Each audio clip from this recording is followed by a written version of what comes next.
Assalamu alaikum wa rahmatullahi wa barakatuh.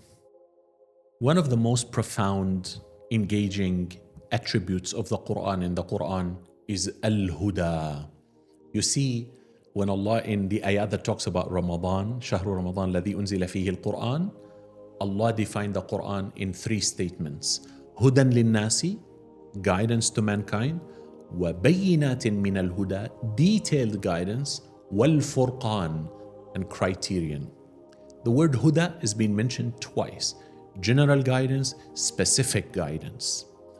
My dear brothers and sisters, at the end of the day, we have to believe and use and engage with the Quran as a GPS. It's a GPS for all the lanes that you have to drive. I tell people, Allah Azza wa Jal gave us Islam, the teachings of Islam through the Quran. You have to drive on 7 lanes. First lane, your relationship with yourself. How to treat yourself, how to take care of yourself, what to do and what not to do to yourself. Second lane, your relationship with your immediate family, mom, dad, brother, sister, husband, wife, son, daughter. Third level is extended families, uncles on both maternal and paternal, aunts, maternal and paternal, nephews and nieces, extended family. Then on the level of the community, how do you behave and perform your duties as a Muslim towards your neighborhood and your community? Then Islam on the level of the Muslim Ummah, worldwide Muslim Ummah. Allah gave us certain instructions that we owe our Ummah. Then on level of humanity, even if people are not Muslims, they still have a right upon us. And they're still human beings. They could be our relatives. Some people convert, their whole family are not Muslims. They still have a duty and a right upon you. Your neighbor, whether he's Muslim or not. The nation you live in, whether it's a Muslim nation or not, they have a right upon you. Allah subhanahu wa ta'ala give us this beautiful name, Muslim, the one who submits himself and achieves peace through submission.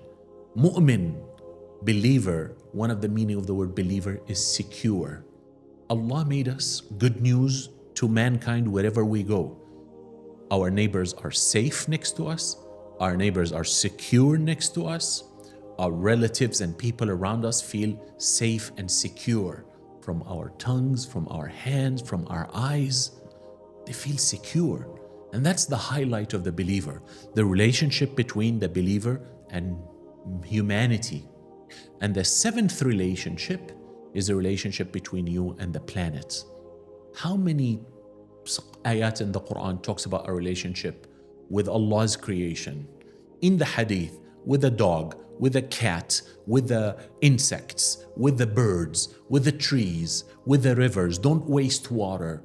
Don't use living beings, be it birds or animals, as just a shooting target. You're practicing shooting on it just to enhance your aim and your shooting skills.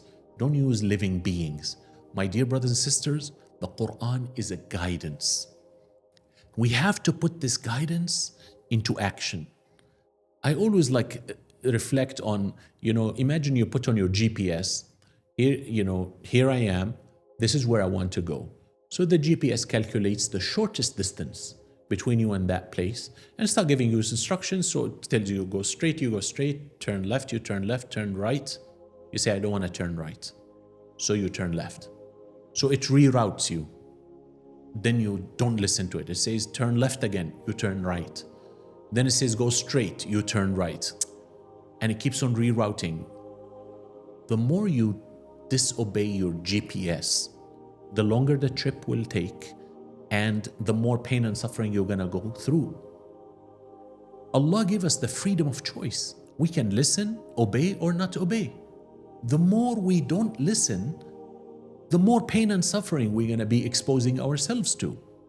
So this hidayah is something very fundamental.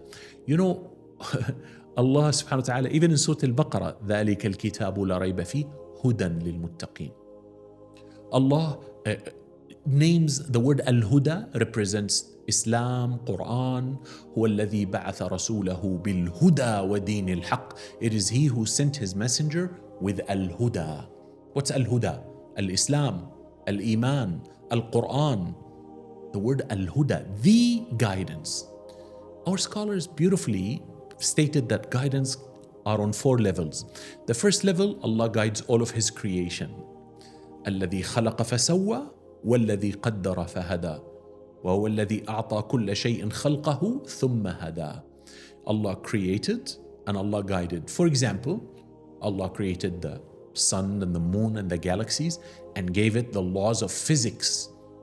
That physics in the universe is the guidance of the universe. That chemistry, that mathematics, these are the guidance. For living things, there is biology, we call it. We gave these names to sciences to describe what they are.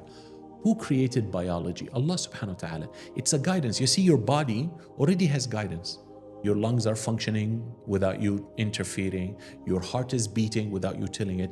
Your kidneys are filtering. Your liver is releasing over 100,000 enzymes to keep you alive and to keep you from rotting inside. Your stomach is working. Your skin is working. Everything.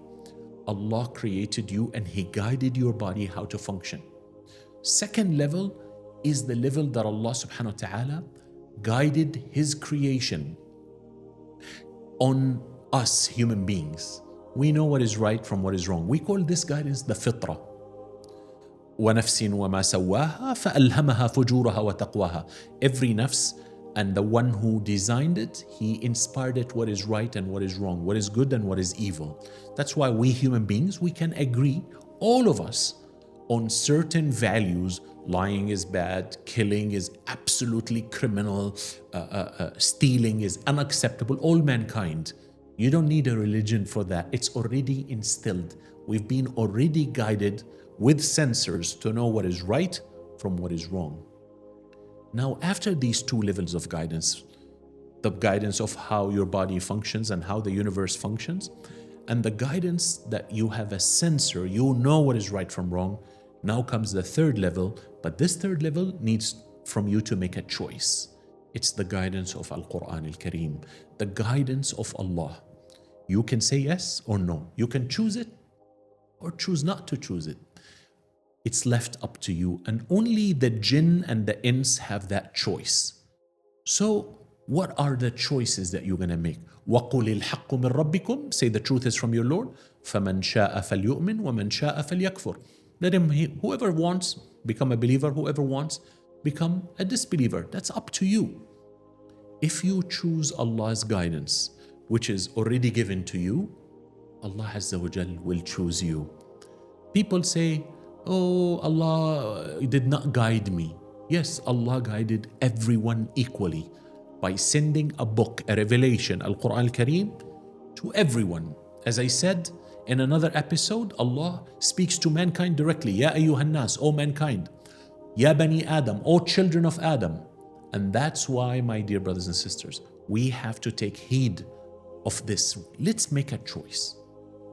Islam is a choice, my dear brothers and sisters. It's a difference between the word Islam and Istislam. Istislam is when you surrender and submit by force. Someone put a gun to your head and says submit, and you say, okay, I have no choice. Islam is submission through choice, a choice, and you happily make that choice. You cannot be forced to be a Muslim. You have to choose it from the depth of your heart and soul. And that's what Allah invites us to in Al-Quran Al-Kareem. Make that choice. And if you make that choice, then Allah will give you a higher guidance, personal guidance for you. Allah said in the Quran, وَالَّذِينَ اهْتَدَوْا زَادَهُمْ هُدًى وَآتَاهُمْ تَقْوَاهُمْ. And those who chose the guidance, Allah increases their guidance. You see, your problems are different than my problems. I need a different guidance than you. So Allah gave every person a specific guidance. When we make istikhara, Ya Allah, shall I do this? Shall I not do that? Allah gives you specific guidance. And that is the 4th type of guidance, the personal guidance, that if you choose Allah's guidance and you try your best, Allah will give you personal guidance from Him to you. What an honor. How lucky we are to actually have Allah guide us in our personal life and personal matters. It's available. Allah loves to guide you. You just have to ask for it. May Allah Azza wa Jal make the Quran a GPS for every decision, word, and choice we make in our lives. And may Allah subhanahu wa ta'ala, guide us through this world and into the hereafter to go to Jannat al-Na'im. Ameen ya Rabbal Alameen. Wa sallallahu ala Sayyidina Muhammad wa ala alihi wa sahbihi ajma'in.